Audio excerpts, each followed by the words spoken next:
One small step for man. I have a dream. Hablo en nombre de los niños que en el mundo no tienen un pedazo de pan. You shall never surrender. Aproveitando esse período de pandemia, onde basicamente todos os professores viraram youtuber, porque cansado de passar vergonha e ser humilhado na frente dos alunos, de ser humilhado pela sociedade, ser humilhado pelo Estado, agora a gente quer ser humilhado também na internet, porque é um lugar quase vazio, inabitado, ninguém tá aqui. O tema da aula de hoje vai ser a ascensão do fascismo na Itália, que acontece nesse período entre guerras, que vai de 1918 até 1939, onde eu vou abordar a história do Mussolini, o líder fascista, e de como ele chega ao poder ali com a marcha sobre Roma em 1922, até a sua morte em 1945, já no finalzinho da Segunda Guerra Mundial. Quem sabe em outro vídeo eu fale um pouquinho sobre o conceito de fascismo, certo? Porque é um termo muito complexo de trabalhar.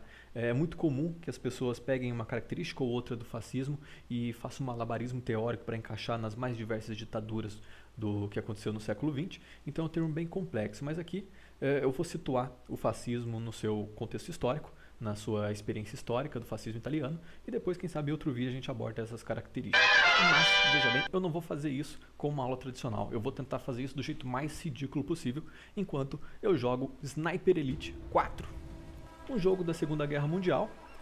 E se pergunta por que eu estou falando de fascismo e jogando algum jogo sobre a Segunda Guerra Mundial? Basicamente porque esse jogo se passa na Itália, ali em 1943, e eu tô com muita esperança de matar o Mussolini no final.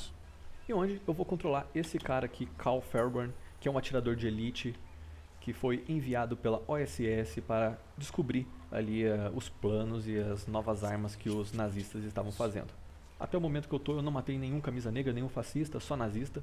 Os Estados Unidos vai criar na imagem dos nazistas a imagem do inimigo, então é muito fácil, você coloca ali, não precisa construir um inimigo, você só coloca o nazista que todo mundo sabe que ele é mau. Só é ruim porque não tem uma variação muito grande de inimigos, né? Você acaba por matar nazista com um rifle, você mata nazista com uma pistola, você mata o nazista com uma metralhadora, você vai matar nazista com uma faca, você vai matar nazista de vários jeitos. Isso é um pouco ruim, né, no jogo, assim, porque isso acaba esquecendo que o eixo na Segunda Guerra Mundial era formado pela Alemanha nazista, pela Itália fascista e pelos japoneses, que eram também imperialistas, certo? Parece que é uma recusa a se lembrar disso, eles fingem que nada aconteceu, que era só nazistas. É importante eu destacar aqui para vocês que videogames podem sim ser usados como fonte histórica, certo? Não esse aqui, propriamente dito. Ele não tem nem nada a ver com os acontecimentos reais. Opa, tem um sniper ali. Mas tem várias referências visuais, certo? A cidade não existe, o nome é fictício, o próprio sniper é fictício, nunca existiu. Se tinha alguém que merecia estar aí como uma grande atiradora, era a atiradora soviética Lyudmila Pavlichenko. Mas o jogo ele traz uma série de referências visuais, as armas, as fardas, isso tudo serve como base para a gente compreender um pouquinho do contexto, certo? Até a questão da arquitetura é inspirada em alguns pontos da Itália, mas apenas tendo como base, como pano de fundo ali, a Segunda Guerra Mundial. É a historinha de americano-britânico, né, velho? Os caras gostam de criar essa imagenzinha de super-herói, criar um cara aqui que sozinho ele vai derrubar uma tropa inteira de nazistas. Que me deixa totalmente incomodado, porque em 1943 praticamente não existia mais frota aérea na Itália, tirando os aliados. Então era simplesmente eles chegarem ali e mandar um bombardeio. E acabou o jogo. Peraí, tem um sniper ali. Deixa eu matar ele aqui. Opa, tá na frente da árvore. Deixa eu ir aqui pro barril. Esse cara aqui vai me atrapalhar ali, velho. A torre, droga, um atirador. Pá.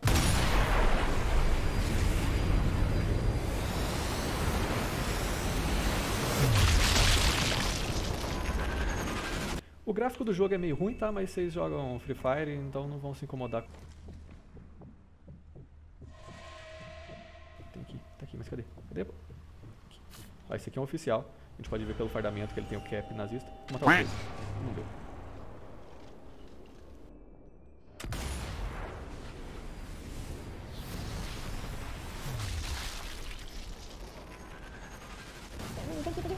Morreu. Aí pistola, cadê? Tá aqui, tá perto.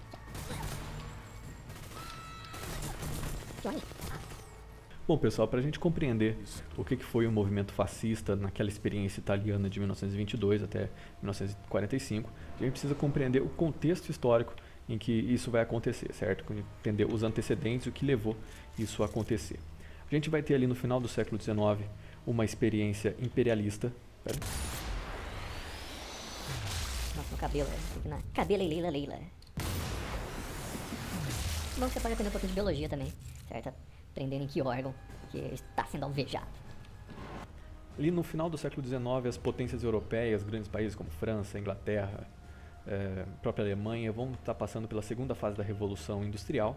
E essa segunda fase da Revolução Industrial demandava algumas coisas desses países, como por exemplo, matéria-prima, porque já era uma indústria mais pesada de ferro, de metal, então precisava que tivesse ali um pouco mais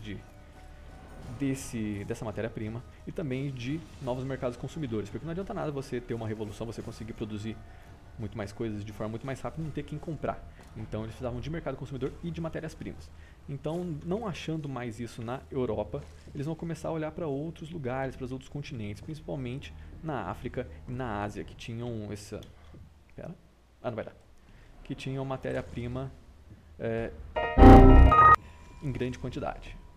Então eles vão usar dessa desculpa do fardo do homem branco, até um pouco de darwinismo social, falando que o pessoal da África era inferior, que o pessoal da Ásia era inferior e que o europeu, como um ser mais desenvolvido, deveria levar a civilização para esses grupos. Vão usar como desculpa para entrar nesses países, matarem a população e obrigar a população a trabalhar para eles, explorando tudo aquilo, todas as riquezas que aquele país tinha. Eles vão se juntar, os países europeus vão se juntar para realmente dividir, como se fosse um bolo, como se fosse uma fatia de bolo, que até tem bastante charge disso, você já deve ter visto na escola. Só que, uma hora ou outra, esses países vão acabar querendo uma parte maior, uma parte do outro, porque nem todos os países vão pegar as melhores partes. A Inglaterra, por exemplo, junto com a França, vão ter as melhores partes da África e da Ásia, vão conseguir explorar bem ali os materiais. Opa, tem alguém aqui? Nossa, não morreu. Tá quebrado o jogo. O cara leva um tiro, o cara é super-herói, velho. E alguns países vão pegar as partes menos favorecidas. Então vai virar uma rincha até entre os próprios países europeus para ver quem teria as melhores partes, para quem teria acesso a essas riquezas. Então, por isso que alguns historiadores já vão usar o termo que a Europa já era um barril de pólvora prestes a explodir e só precisava de um motivo. E o motivo, nossa, de ladinho, os caras estão moscandaço. Vai usar isso como desculpa agora, Ricardo, parabéns. Vamos usar isso como... Então, a morte do Francisco Ferdinando, o herdeiro do Império Austro-Húngaro, vai servir como a desculpa que todo mundo precisava, certo? Então, eu sou amigo dele, você bateu nele, eu vou brigar com você também, e o outro entra na briga, e todo mundo começa a comprar briga, e de repente a Europa está em guerra, a Primeira Guerra Mundial acontece aí em uma guerra, para ver quem teria mais colônias, para ver quem teria mais mercado consumidor e tudo mais. A princípio, a Itália não vai ter tantos lucros, né, com essa corrida imperialista, com esse avanço imperialista na África e na Ásia, vai pegar umas regiões ruins, tanto que a Itália vai tentar novas guerras, vai tentar uma guerra contra a Etiópia para conquistar aquele território, que ela vai falhar, ela não vai conseguir vencer os etíopes, então ela vai ficar um pouco frustrada querendo esses outros territórios. Na Primeira Guerra Mundial, vai ser oferecida para ela por causa de seu posicionamento estratégico por parte da Tríplice Entente, a Grã-Bretanha, a Inglaterra junto com a... Peraí, tô com mídica aí. Ok. A Inglaterra junto com a França vão oferecer alguns territórios para a Itália em troca do apoio militar. E era um debate muito grande na Itália entre os italianos se eles iam apoiar ou não. Mas por fim, eles acabam apoiando. Só que depois, na divisão das terras do Tratado de Versalhes, grande parte dos territórios prometidos para a Itália não vai ser cumprido. Eles tinham interesse principalmente ali na região da Áustria, e esse território não vai ser cumprido, eles vão ficar sem territórios. Então, entre os italianos vai ter um sentimento de frustração muito grande, porque eles vão ter percas gigantescas, vão ter grande parte do seu arsenal militar destruído, mais de 500 mil mortes, vão ter praticamente todas as indústrias destruídas por conta da guerra, por causa do solo, a guerra ter acontecido em solo italiano também. E essas pessoas, depois, quando voltam da guerra, os que sobraram vão estar desempregados, vão estar passando fome, porque a economia foi toda voltada para a guerra. E esse sentimento de insatisfação vai acabar gerando um sentimento de nacionalismo crescente na população, que vai comprar esse discurso e vai acabar rendendo no fascismo depois. A participação italiana na Primeira Guerra Mundial vai ficar conhecida como guerra mutilada, porque eles venceram, eles foram os vencedores, mas eles não vão ser vencedores como a Inglaterra e a França. E é nesse contexto de indecisão entre o povo italiano de entrar ou não para a guerra que vai surgir a figura do Mussolini, que até 1914, antes da guerra, ele era do Partido Socialista, e só que a diferença, ele vai entrar em algumas divergências, porque ele era totalmente a favor da entrada na Itália da guerra. Ele achava que isso seria muito bem sucedido. Na verdade, a Primeira Guerra como um todo era bem vista pelos europeus, né? Eles entendiam que a guerra seria algo rápido, seria algo simples de ser resolvido, uma guerra muito simples, rápida, onde os vencedores teriam recompensas gigantescas. Então, todo mundo era animado, estava animado com a Primeira Guerra Mundial. Mussolini era um desses caras. Ele queria que a Itália entrasse para a guerra porque ele acreditava que depois dela a Itália poderia ser grande. Existia um sentimento entre o Mussolini de que a Itália deveria resgatar o seu auge histórico, né, ali com o Império Romano. Tanto é que o Mussolini ele vai acabar lutando na Primeira Guerra Mundial. Ele vai se oferecer, ele vai ser um recruta, só que durante a guerra ele acaba sendo atingido por um tiro de morteiro e acaba voltando para casa mais cedo. Quando ele volta para casa, já expulso do Partido Socialista, ele acaba abraçando o discurso nacionalista. É muito complicado o termo nacionalista porque ele pode ser interpretado de múltiplas formas. É um termo bem complicado, mas no geral representa uma forma de objetivar a soberania do seu país, certo? Só que a questão do Mussolini é que ele objetivava isso porque eles tinham direito de ser grandes, certo? Aquela herança histórica do Império Romano. Ah, peraí, tem um cara do rádio aqui. Quando o Mussolini volta da guerra, ele vai começar a escrever para um jornal, o Il Popolo d'Italia, onde nesse jornal ele vai ter apoio de muitos ex-combatentes, porque muitos que vão para a guerra e vão retornar machucados ou não, mas vão voltar e vão perder seus empregos, não vão ter seus empregos. Muitos não eram oficiais de carreira, estavam apenas como voluntários. E quando eles voltam, eles estão desempregados e grande parte da sua família passando ali por algumas necessidades e tudo mais. Então esse sentimento de nacionalismo vai começar a tomar conta de quase toda a população. Eles se juntam, né, com a ideia de vingar essas mortes em vão, né? Não já que a vitória foi obtida, mas não da forma como eles queriam, eles vão querer recuperar todo essas percas, né? Então eles começam a se organizar e lutar. E vai ser nesse jornal Il Popolo d'Italia que o Mussolini vai acabar escrevendo o manifesto fascista, né? Essa boininha aqui. Esse aqui é uma camisa minha, eu não tinha reparado nisso. É muito violento esse jogo, cara. Muito violento esse jogo. Tô mostrando isso pros alunos, né? Nesse manifesto do Mussolini, ele vai falar, declaramos guerra ao socialismo, né? Porque o Mussolini, depois que ele é expulso do Partido Socialista, ele vai pegar um ranço muito grande, né, dos socialistas por causa da expulsão, de ele não fazer mais parte daquilo lá. Declaramos guerras aos socialistas, não por serem socialistas, mas por terem se oposto à nação, certo? Porque eles vão acreditar que o fato dos socialistas não terem entrado para a guerra, serem contrários a entrar para a guerra, foi as causas da Itália ser tão prejudicada assim. E todo esse ódio aos socialistas que o Mussolini vai criar vai ser muito bem-vindo pela população. Tanto que os fascistas, né, agora, faixa de combatimento, eles vão invadir alguns depósitos dos socialistas, alguns centros sindicais, né, as casas de trabalho, como eles falavam na época, e vão acabar pondo fogo nas gráficas. No antigo jornal que o Mussolini trabalhou, vão pôr fogo, vão destruir ali o que tinha ali. Peraí, tem um cara aqui, velho. Tá, vamos. Vão destruir ali praticamente todo o depósito deles. E a população vai ver isso com bons olhos, né? Porque colocar a culpa nos socialistas foi fácil naquele momento. Pelo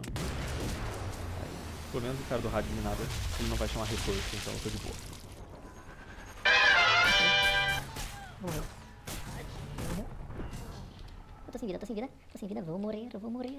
E é engraçado pegar também sobre esse posicionamento dos fascistas, né? Porque nesse início, quando o Mussolini começa a escrever isso, eles eram contra os socialistas, mas muitas ideias progressistas, né? Eles eram antissistema nesse início, eles eram antimonarquistas, porque a Itália ainda era uma monarquia, tinha um rei, né?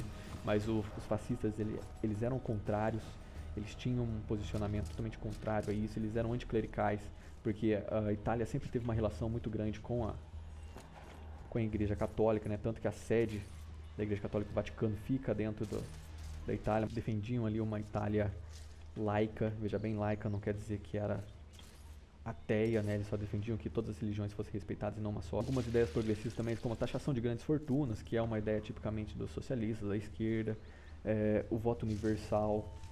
Esse ódio todo que os fascistas cultivavam contra os socialistas vai ser muito facilmente comprado, principalmente pelos empresários e aqueles empresários que financiavam o jornal do Mussolini, porque a gente vai passar ali nesse período pós-guerra, 1918, 1919, 1920, ali o biênio vermelho, certo? Que é quando, depois da Revolução Russa, os partidos socialistas vão começar a crescer muito no mundo, certo? Vão ter partidos na na Alemanha tentando fazer revolução, em outros lugares ali tentando fazer a Revolução Russa. Então o medo dos empresários de perder as suas propriedades, de perder suas terras, de perder suas riquezas, de serem expropriados, né, vai fazer com que eles apoiem as ideias fascistas do Mussolini, porque a luta dos socialistas sempre foi ali por melhores condições de salário, melhores condições de serviço, e os patrões, para os patrões, isso significa perder os lucros, né? Então o medo dos socialistas era muito grande, o medo dessas greves. O que tá acontecendo aqui? Deixa eu cair assim.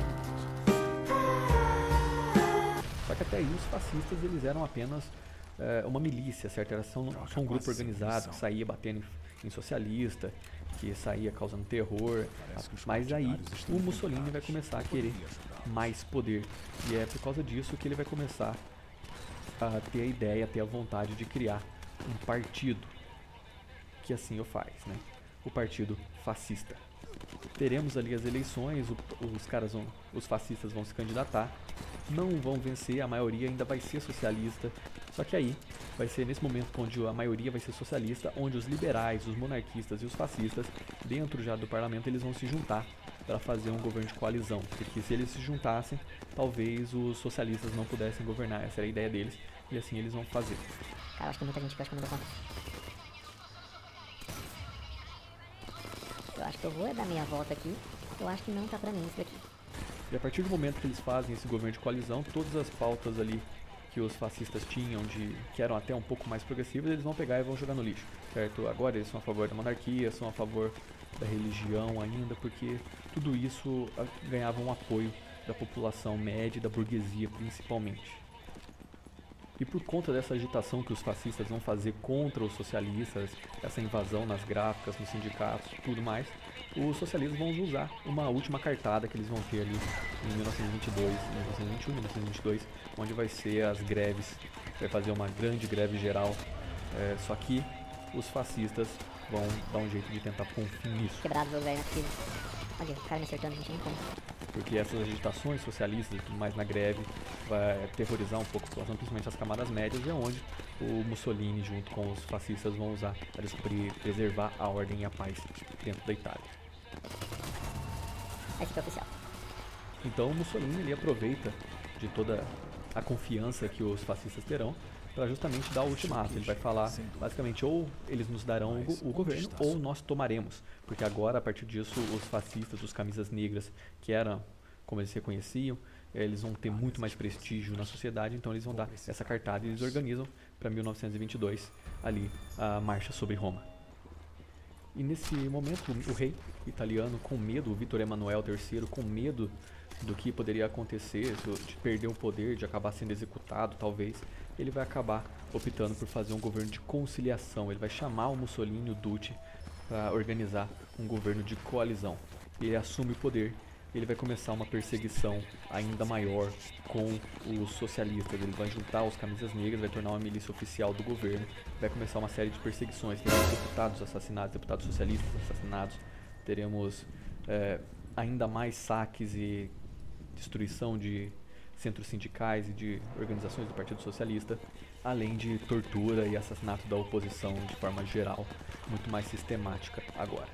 Mas o que eu falo, cara, quando você tem um jogo como esse aí de Segunda Guerra Mundial, ele não é totalmente fiel à história, não tem nada, mas tem umas coisinhas legais, cara, que vocês podem usar como base aqui, ó. Cartazes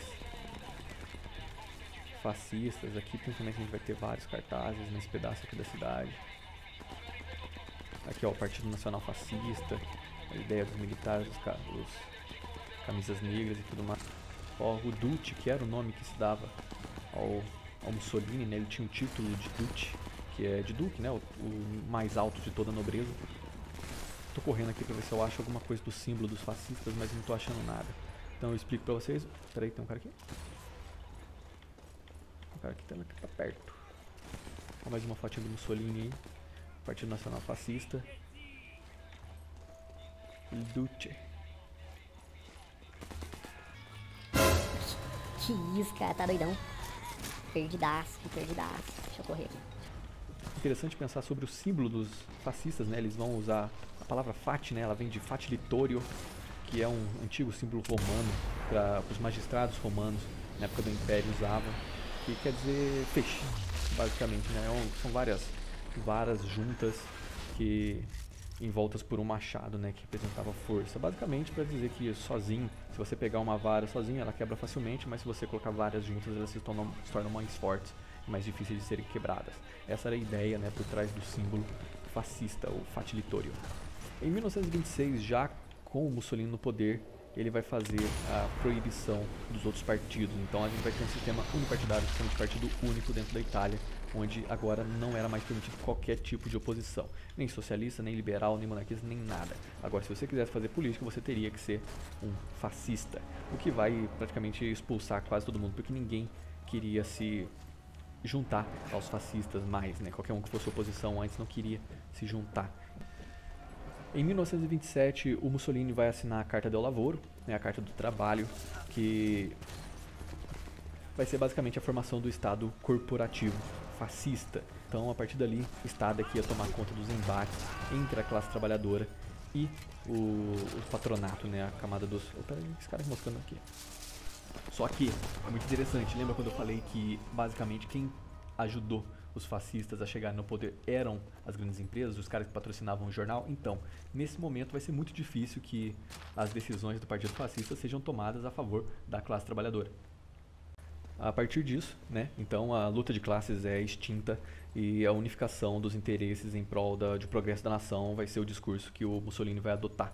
Vai ser proibida a greve, vai ser proibido o sindicato, não vai poder mais ter essa decisão da classe trabalhadora. Os conflitos eram mediados totalmente pelo Partido Fascista, pelo governo. E qualquer um que discordasse nesse período, irmão, era perseguição na hora, entendeu?